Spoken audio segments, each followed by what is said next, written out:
আমাদের coach number হচ্ছে কিন্তু ডিসি, ঠিক আছে, 19 নম্বর প্ল্যাটফর্ম। আর আমাদের টিকিটের ভাড়া পড়েছিল তোমার, যেহেতু রিজার্ভেশন কিছুদিন আগে কাটলেই হয়ে যায়, 100 টাকা করে পড়েছিল, ঠিক আছে। আরে আজকে ট্রেন অনেক লেট, প্রচুর লেট, 4.5 ঘন্টা লেট। অবশ্য আমরা বাড়ি থেকে আমাদের মেসেজ এসে গেছিল বলে আমরা তাই দেরি করে বেরিয়েছি। আমরা এই এবার ঢুকলাম, 11টায় বলছে এখান থেকে ছাড়বে, এখন দেখা যাক। এখন কিন্তু খাতায়। তোমরা সবাই কেমন আছো? আশা করছি তোমরা সবাই অনেক ভালো আছো। আর যারা আমাকে চেনো না তাদের প্রত্যেকের জন্য জানিয়ে রাখি, আমি সঞ্চিতা, আর তোমাদের সাথে কথা হচ্ছে কিন্তু সঞ্চিতাস ওয়াল থেকে। তো আশা করি তোমরা কিন্তু এতক্ষণে ভিডিও টাইটেল আর থাম্বনেল দেখে তো বুঝতে পেরেই গেছো যে ভিডিওটা কি নিয়ে বা কি বিষয় হতে চলেছে। হ্যাঁ, ঠিকই ধরেছো। চলো আর দেরি না করে ট্রেনের সমস্ত ডিটেলস, টাইমিং, কখন কি ছাড়ছে, আমাদের কত কি ভাড়া পড়েছে, সবটাই কিন্তু তোমাদের সাথে আজকের এই ভিডিওতে আমি শেয়ার করে নেব। আর সেই সমস্ত আপডেট পেতে গেলে কিন্তু তোমাদেরকে চ্যানেলটাকে সাবস্ক্রাইব করে রাখতে হবে আর পুরো ভিডিওটা স্কিপ না করে দেখতে হবে। তো চলো আমাদের যাত্রা কিন্তু এখন থেকে স্টার্ট হলো। আরো একটা কথা জানিয়ে রাখি, আজকে কিন্তু আমাদের ট্রেন ছিল, মানে দীঘা যাওয়ার ট্রেন ছিল তাম্রলিপ্ত। তবে ওটা সকালবেলা টাইমিং তোমরা সকলেই জানো যে 6:45-র সময়। তবে আজকে প্রচুর পরিমাণে লেট, আজকে ট্রেনটা ছাড়বেই হাওড়া থেকে হচ্ছে 11টার সময়, মানে ওখানে পৌঁছবে হচ্ছে 2:16। তো আমরা কিন্তু সেই টাইমিংটা ফোনে মেসেজ এসে গেছিল বলেই সেই টাইমিংটা মেনটেন করেই যাচ্ছি। তো চলো তোমাদের সাথে সেই ভিডিওটাও শেয়ার করে নেব। আর এই ট্রেনটা এখন বেশিরভাগ টাইমে এইরকম হতেই থাকে। তো চলো কি আর করা যাবে, ভাগ্যিস মেসেজটা দিয়েছিল, নাহলে হয়তো আগেরবারের মতো গিয়ে আমাদেরকে আবারও ওয়েট করতে হতো। তোমরা তো দেখেইছিলে আগেরবারে আমরা কতক্ষণ ওয়েট করেছিলাম প্ল্যাটফর্মে। তো আশা করছি এইবারে সেটা করতে হলো না। তো ফাইনালি এবার আমরা সবাই রেডি হয়ে গেছি, সমস্ত লাগেজ এসে গেছে, এবার তড়িঘড়ি করে বেরোনোর পালা। এমনি তো বললাম ট্রেন লেট আছে, আশা করবো আমি যেটা বলেছি সেই টাইমে ট্রেন আসবে। হ্যাঁ, ট্রেন তো দেখাচ্ছে ওই টাইমেই। তার আগে আশা করি চলে যাইনি, নাহলে সবার কাছে মার খেতে হবে। না না, মার খাবে না, কারণ ট্রেন এখনো লেটই দেখাচ্ছে। তো চলো যাওয়া যাক। আমাদের কিন্তু এই ট্রলি চলে গেল, দেখতেই পাচ্ছ। এবার গাড়িও চলে এসেছে, মানে অটো চলে এসেছে। আর আমরা সবাই রেডি হয়ে গেছি একে একে, 4 জনেই যাচ্ছি এবারে। আগের বারে তো তোমরা দেখেছিলে যে আমরা 2 জন গেছিলাম। তো চলো যাওয়া যাক, আর সমস্ত ভিডিও কিন্তু খুব তাড়াতাড়ি করে তোমাদের সাথে শেয়ার করে নেবো। আর এবারে কিন্তু একদম লেট করবো না, চলো বেরিয়ে পড়ি। ট্রলি গুলো সব তোলা হয়ে গেছে, ডান। চলো তো চলো বেরোনো যাক। আমি কোথায় বসবো? এখন আমরা নেমে গেছি, মানে স্টেশনে চলে এসেছি, ভদ্রেশ্বর স্টেশনে, ঠিক আছে। এই যে অটো থেকে সবকিছু লাগেজ পত্র নামানো হচ্ছে। তো চলো যাওয়া যাক। এখন কিন্তু আমরা এসে গেছি ভদ্রেশ্বর স্টেশনে, আর এই হচ্ছে আমাদের সমস্ত লাগেজ পত্র। 4 জনেই রেডি হয়ে গেছে, যদিও আমি ক্যামেরার পেছনে আছি বলে তোমরা দেখতে পাচ্ছ না। বলো কেমন লাগছে? ফাইন। আরে তোমার তোমার তো চলো বাকিটা একদম আমার তো ফার্স্ট ক্লাস লাগছে একেবারে, সবকিছু থেকে আলাদা, একটু বলতে তো হবে নাকি। তো চলো যাওয়া যাক। এবার একেবারে আবার হাওড়াতে নেমেই তোমাদের সাথে দেখা হচ্ছে। তো এখন কিন্তু আমরা এসে গেছি হাওড়াতে, এখন আছি ওই কমপ্লেক্সে। এবার যাবো আমরা নিউ কমপ্লেক্সে। এখন 4 জনেই লাগেজ যেতে হবে, প্ল্যাটফর্মে দিয়েছে ট্রেনটা। তো চলো 4 জনে মিলে, এই যে তুমি লাগেজ ভিডিও দেখে কি করবে, লাগেজ কাটো। তো চলো আমরা এখন যাবো নিউ কমপ্লেক্সে, গিয়ে তোমাদের সাথে আবার দেখা হচ্ছে। তো এখন কিন্তু বেরিয়ে গেছি স্টেশনের বাইরে। তো চলো এবার আমরা এখন কিন্তু গুটি গুটি পায়ে হাঁটছি নিউ কমপ্লেক্সের দিকে। আর এই সময় আমরা প্রথমবার এলাম না গো এই সময়, কারণ ভালো হয়েছে এখানে এসে বসার থেকে তো একদমই তাই, কারণ মেসেজটা দেখলে নাহলে আবার আগের বারের মতো উল্লু হতাম এসে এখানে দাঁড়িয়ে থাকা। তো যাই হোক, এখন আমরা যাচ্ছি নিউ কমপ্লেক্সের দিকে। আর আমি শুধু ভাবছি যারা ধরো সকালবেলা মেসেজ কোনো পাইনি, যারা এসে বসে আছে তাদের কি অবস্থা। হ্যাঁ, বিশেষ করে মার খাওয়া বলে না, তোমাদেরকে শেয়ার করতাম বলে যে তাদের এক্সপিরিয়েন্সটা কেমন। যাই হোক, তো চলো আবার ট্রেনটা ঢুকুক, তোমাদের সাথে তখন দেখা হচ্ছে। নিউ কমপ্লেক্সে যাই, কি কি করছি সবটাই তোমাদের সাথে আবার শেয়ার করব। আশা করি তোমাদের ভালো লাগবে। ফাইনালি কিন্তু আমরা নিউ কমপ্লেক্সের বাইরে চলে এসেছি, যা কিন্তু বাইরে থেকে দেখে প্রত্যেকবারের মতোই আমাদের অসাধারণ লাগে। কারণ ঘুরতে যাওয়ার আগে নিউ কমপ্লেক্সে ঢোকার যে মুহূর্তটা সেটা কিন্তু একটা আলাদাই। চলো সেটা তোমাদের সাথে এবার শেয়ার করি। গেলাম নিউ কমপ্লেক্সের ভেতরে, এবার এই যে তোমার লাগেজ চেকিং হবে। তো চলো চেকিং করে নিই, আবার ভেতরে গিয়ে তোমাদের সাথে ভিডিও করছি। আরে আজকে ট্রেন অনেক লেট, প্রচুর লেট, 4.5 ঘন্টা লেট। অবশ্য আমরা বাড়ি থেকে আমাদের মেসেজ এসে গেছিল বলে আমরা তাই দেরি করে বেরিয়েছি। আমরা এই এবার ঢুকলাম, 11টায় বলছে এখান থেকে ছাড়বে। এখন দেখা যাক। এখন কিন্তু খাতায় পাখাটা তো সেই ইংরেজ আমাদের পাখা একদম। এখন এটা হাওয়া দিচ্ছে না হাওয়া ঠিক আছে বুঝতে পারা যাচ্ছে। এখন ওটা হাওয়া হচ্ছে না হাওয়া রিটার্ন নিয়ে নিচ্ছে বুঝতে পারছি না। পাখাটা খুব ছোট আর হাতে কলমে একদম পুরো, কিন্তু আর 45 মিনিট বাকি।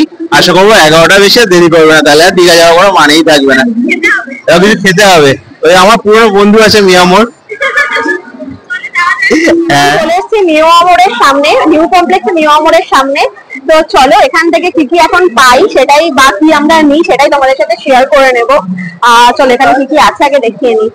ঠিক আছে, ও মিষ্টিও আছে, ক্ষীর কদম, স্পেশাল গোলাপ জাম, আর এগুলো তো নিউ আমোরের পেস্ট্রি। ঠিক আছে, ওইগুলো দেখো নিচে কত কিউট লাগছে। হ্যাঁ সত্যি তাই, ধারে করে রাখা আছে 30 টাকা করে, দাও আবার এটা 90 টাকা। যদি কোনো প্রেমী আসে তাহলে কিন্তু অবশ্যই এখান থেকে মিষ্টি খেতে ভুলবে না। আর মিয়ামোরে মিষ্টি দিয়ে কেমন হবে সেটা একটা অবশ্যই জানি। এটা ক্ষীরপুলি না, না এটা মিয়ামোরে নয়, মিয়ামোরে নয়, না না মিয়ামোরে এই কেক পেস্ট্রি গুলোই আর কি। আর এখানে কিন্তু ছোট করেছিল, এটা বড় থাকবে না। হ্যাঁ হ্যাঁ, মুখটা এখানে ছোট করে দিয়েছে। যাই হোক, এখানে অনেক রকমের মিষ্টি আছে, তবে আমরা কোনোটাই মিষ্টি খাবো না। ঠিক আছে, তো চলো এখান থেকে নিয়ে নিই। এখানে আছে তোমার চিকেন 65 আছে, চিকেন বার্গার আছে, আলু টিক্কি বার্গার আছে, তোমার চিজ কর্ন আছে, চিকেন 65 আছে, চিকেন স্যান্ডউইচটা দেখতে পাচ্ছি না, chunky chicken burger, chicken pizza, সবগুলোরই দাম একই আছে, নিয়মরে যেমন পাওয়া যায়। ঠিক আছে, না না এখানে আছে চিকেন স্যান্ডউইচ, তো আমার জন্য একটা চিকেন স্যান্ডউইচই নিয়ে নাও।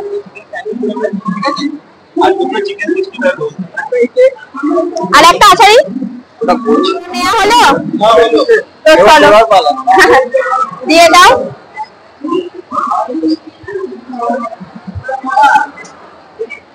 নাও বার্গার তোমার, আনছি আমরা আনছি। ওই আচারি স্যান্ডউইচটা না তোমার টক টক হতো, সেই জন্য এটা নিলাম, এটা খাও। ঠিক আছে না, আনছি আমাদেরটা আনছি, কে নাও বসো। টেস্ট করে বলো কেমন, খেয়ে দেখো। এক সাইড ছোট মনে হচ্ছে আমাদের ওখানেরটার থেকে, এই আর ভালো হবে না। এই যে আমি এখান থেকে নিয়ে নিচ্ছি চিকেন স্যান্ডউইচ। ঠিক আছে, তো চলো খাওয়া যাক সেটা।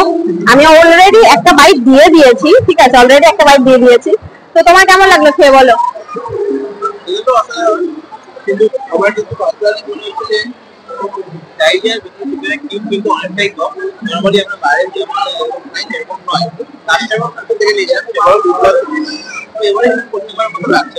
আমিও সেমই ফিডব্যাক দেবো, খুব একটা এবার একটা ভালো মানে হলো না বা জমলো না বলতে পারো। তো আর কি করা যাবে, পয়সা দিয়ে কিনেছি যখন খেতে তো হবে, খেয়ে নি। আর এবার ট্রেনটা এলে তোমাদের সাথে ট্রেনের সমস্ত আপডেট শেয়ার করো। আমাদের ট্রেন কিন্তু দিয়ে দিয়েছে তাম্রলিপ্ত এক্সপ্রেস। ঠিক আছে, তাম্রলিপ্ত এক্সপ্রেস। আর ট্রেন কিন্তু অলরেডি আমাদের ট্রেনে প্ল্যাটফর্মে ঢুকেও গেছে। এই যে চলো, আমাদের ট্রেনের নাম্বার আছে 12857, 11টার সময় দিয়েছে। তো চলো যাওয়া যাক। অবশেষে ট্রেন দিয়েছে, দেখতেই পেলে লোকজনের উত্তেজনাটা। তো চলো, ট্রেন কিন্তু আমাদের প্ল্যাটফর্মে ঢুকেও গেছে, তাম্রলিপ্ত এক্সপ্রেস। আর অনেকটাই লেট করেছে বলে কিন্তু তোমার মানে লোকজনের মধ্যে উত্তেজনার মানে ভারতটা ভীষণ ভাবে জ্বলে আছে বলা যেতে পারে। তো চলো ট্রেনে উঠি, আমাদের কোচটার সামনে দাঁড়াই। তো আমাদের কোচ নাম্বার হচ্ছে কিন্তু D6। ঠিক আছে, 19 নম্বর প্ল্যাটফর্ম। আর আমাদের টিকিটের ভাড়া পড়েছিল তোমার, যেহেতু রিজার্ভেশন কিছুদিন আগে কাটলেই হয়ে যায়, 100 টাকা করে পড়েছিল। ঠিক আছে, তো এটা সবাই জানো। তো যদিও যাই হোক, আমার তরফ থেকে আমার জানানো কর্তব্য, তাই জানিয়ে দিলাম। আর এবার কিন্তু আমরা এসে গেছি এখন D6 এর কাছাকাছি। এবার ট্রেনটা ঢোকার পালা, এখন আমাদের ট্রেন ঢোকেনি। ঠিক আছে, আগে ওটা ভুলই রেখেছিলাম আমি। তো এই যে এসে গেছি এখন D6 এ, এটা D7 আর এটা হচ্ছে D6। এসে দাঁড়ালাম, ট্রেনটা ঢুকুক। প্রচুর পরিমাণে ভিড়, জগন্নাথ মন্দিরটা হওয়ার পর থেকে আরো বেশি ভিড়, বলো তাই না? তো চলো ট্রেনটা ঢোকার পালা এবারে। ট্রেনটা ঢুকলে রক্ষে। ট্রেন তাম্রলিপ্ত কিন্তু অলরেডি আমাদের স্টেশনে এসেও গেছে। চলো তাহলে তাড়াতাড়ি করে এখানে আমাদের ট্রেন এখন ঢুকে গেছে, তো সবাই আস্তে আস্তে উঠে যায়, তারপরে আমরা উঠবো, ঠিক আছে? তো চলো ওঠা যাক। আমাদের কোচ ওই যে D6, ঠিক আছে? তো চলো। তো এখন তো ট্রেনে তো উঠে গেছি, বাট বসার জায়গাগুলো ভীষণ বাজে করেছে, ঠিক আছে? মানে এইভাবে বসে যাওয়ার সিট, ঠিক আছে? তো কি আর পাওয়া যাবে, হয়ে পাওয়া গেছে তাই তো নিতে হবে, কিছু করার নেই, ঠিক আছে? সিট গুলো হচ্ছে এই ধরনের, মানে বসে যাওয়ার সিট, তিনটে করে আছে। আমাদের তো এই তিনটে পড়েছে, ঠিক আছে? আর ওখানে ওই ধারেরটা আমার শ্বশুরের, তার কারণে একটুখানি আলাদা হয়ে গেছে। হ্যাঁ, কিছু করার নেই, কি করা যাবে?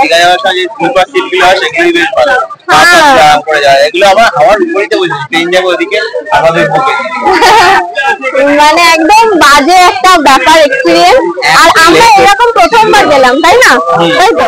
তো এরকম মানে বসে আমরা প্রথমবার যাচ্ছি, এক্সপিরিয়েন্স একদম ভালো না। লেট হয়ে গেছে, 11টা 6 করেছিল, সেটাও লেট হয় 11টা 40। উল্টো দিকে হাওয়াও কম না, কতক্ষণ এখন গিয়ে নামবো সেটাই সেটাই হচ্ছে কথা। মজাটা আস্তে আস্তে এবার সাজা হয়ে যাচ্ছে। হ্যাঁ, মানে কমে আসছে এবার। তো কি আর করা যাবে, চলো যাওয়া যাক। আর আমাদের ট্রেনের টিকিট পড়েছিল 100 টাকা করে, তাই তো? 105 টাকা করে, 105 টাকা করে রিজার্ভেশন করেছিল। আর এমনি জেনারেলও বেশি দাম না, জেনারেলের দাম 95। ওই আর কি 19-20 তার থেকে তুমি রিজার্ভেশনই করো, কারণ দীঘায় একমাত্র 100 ওয়েটিং হয়ে গেলে 100 ওয়েটিং হলে আমার সিট কনফার্ম হয়ে যায়। হ্যাঁ, কিন্তু এরকমই হবে। চলো যাওয়া যাক। এবার ট্রেনটা ছাড়বে কখন সেটাই আমরা ওয়েট করছি। দেখা যাক। এখন মেচেদা স্টেশন থেকে চপ ওঠায় আমরা কিন্তু প্রথমবার ট্রাই করলাম মেচেদা স্পেশাল চপ, তাও কিন্তু আমার শ্বশুরমশাইয়ের আপনারে। আর এখান থেকে কিন্তু আমরা নিয়ে নিয়েছিলাম মোচার চপ, আর সেগুলো খেতে কিন্তু এক কথায় বেশ দুর্দান্ত ছিল। আর তো এখন আর মিনিট 5-এর মধ্যে আমাদের ট্রেন ফাইনালি দীঘা ঢুকবে। সকলেই অস্থির হয়ে গেছে, অ্যাকচুয়ালি এত বেলা হয়ে গেছে, এখন বাজে হচ্ছে তোমার 3:16, ঠিক আছে? এত এই 10:30 ট্রেন মানে ঢুকছে দীঘাতে 3:16, তো এখনো নামেনি। নামাতে হয়তো 3:30 হয়ে যাবে, মানে 3:30 হয়ে যাবে, মানে ভাবাই যায় না এত টাল নেই। যাই হোক, তো চলো দীঘা স্টেশনে নামি, তারপরে তোমাদের সাথে শেয়ার করব, ঠিক আছে? আশা করি তোমরা এই এক্সপিরিয়েন্সটা নেবে।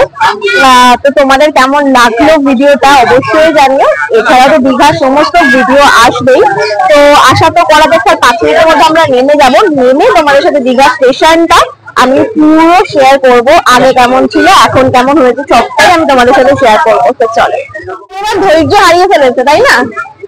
হ্যাঁ, সবাই ধৈর্য হারিয়ে ফেলেছে এবার।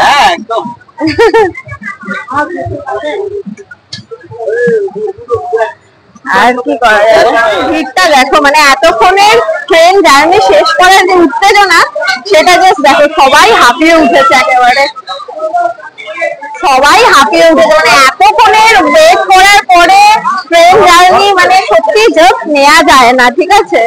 তো চলো ফাইনালি পৌঁছে গেছি দীঘাতে। তো এবার এখান থেকে বেরিয়ে আরো কি আমরা করি না করি সবটাই তোমাদের সাথে শেয়ার করবো। তবে ট্রেন জার্নির ভিডিওটা তোমাদের কেমন লাগলো কিন্তু অবশ্যই জানিও। ফাইনালি দীঘা, ঠিক আছে? নেমেছি হচ্ছে কটা বাজে এখন? 3:24। আচ্ছা, অবশেষে নামা গেল 10:30টার বদলে 3:24-এ। চলো, স্টেশনের খুব কাছেই তো দেখতে পাচ্ছি একদম জগন্নাথ মন্দিরটা করা হয়েছে, স্টেশন থেকে সেটা দেখা যাচ্ছে। যদিও আজকে আমরা যাব না, কারণ আজকে সেই শরীরে এনার্জি নেই। যাব কালকে সকালবেলা বা আজকে সন্ধ্যেবেলাও আসতে পারি, সেটাও তোমাদের সাথে শেয়ার করব, ঠিক আছে? তো চলো, আপাতত এখন শরীরটা চাইছে একটু এবার হোটেলে গিয়ে একদম রেস্ট করে, মানে একটু ফ্রেশ হয়ে রেস্ট করতে, খেয়ে দে। মানে একদম জার্নিটা বাজে হয়ে গেছে। তো চলো বেরোনো যাক স্টেশনের বাইরে। তো চলো, এখন তো পৌঁছে গেছি, মানে একদম বেরিয়ে গেছি দীঘা স্টেশনের বাইরে। এবার এখান থেকে টোটো বা অটো যাই হোক না কেন সেটা ধরে যাব আমাদের হোটেলে। আমাদের হোটেল কিন্তু অলরেডি বুক করা আছে। এবার আমরা কি হোটেল নিয়েছি না নিয়েছি, তার রেট কত পড়েছে, সেই সমস্তটা কিন্তু তোমাদের সাথে আমি শেয়ার করে নেব, ঠিক আছে? তো চলো আজকের এই ভিডিওটা কিন্তু মানে ট্রেন জার্নির এই ভিডিওটা আমি এখানেই শেষ করলাম। যদি তোমাদের ভালো লেগে থাকে অবশ্যই চ্যানেলটাকে সাবস্ক্রাইব করে পাশে থেকো, আর নতুন ভিডিওর জন্য কিন্তু চ্যানেলটাকে সাবস্ক্রাইব করার সাথে সাথে নোটিফিকেশনটা অন করে রেখো, যাতে তোমাদের কাছে সমস্ত ভিডিওর আপডেট সবার আগে পৌঁছায়। তো চলো আজকের মতো এখানেই, সকলে ভালো থেকো, সুস্থ থেকো, আর সকলের সাথে আবার দেখা হবে নতুন ভিডিও নিয়ে। ঠিক আছে, চলো বাকিটা হোটেলে গিয়ে দেখা হবে, কথা হবে সবকিছু নিয়ে। আজকের মতো ভিডিওটা এখানেই। টাটা।